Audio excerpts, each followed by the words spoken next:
Greg Moore here from Boatyard San Diego. We're putting in this Imtra side power bow thruster tube, and we're at the rough cut stage. You can go online and see hundreds of different ways to put in a bow thruster.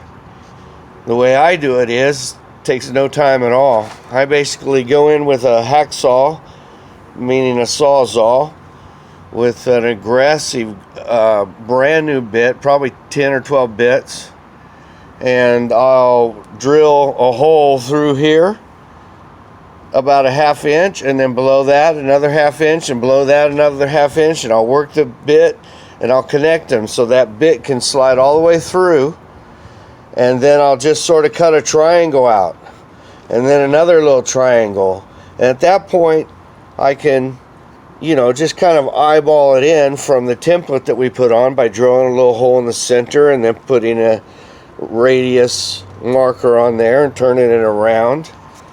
And there's no need to go and be all fine with it. You can see even in here, this boat happens to have, this is a 60-foot boat. It has a number of voids in here just from the natural construction of it. The foam is really just meant to originally hold this layer of glass.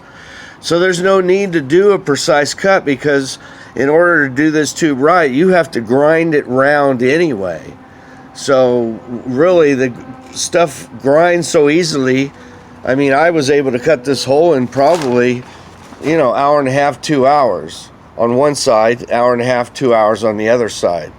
Now it's time to come in and shape it, and that's when you make it look like $1 million, and that's when you look at your tube and you get it lined up just perfectly, and that's when you take the holes that are cut sort of at the angle of the boat, and then you put more of the right angle on them and the right tilt on them so that tube slides in there perfectly.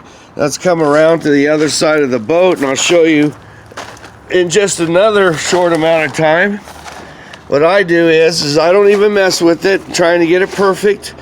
I line up this side first, make sure my angle's right, and then you can see after shaping it how it became a smooth cut. Now we just need to leave our space so we can get our fillers in there, and now it's nice and smooth, whereas it looks like a hack job when you start. But like I said, none of that matters. You're gonna do your finesse work and turn that rough edge into a receptacle for new glass.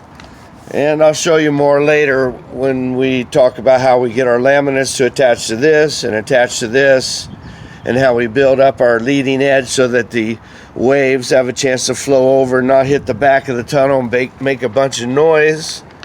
This is a 10.5-inch bow thruster on a 60-foot very light boat, high performance boat.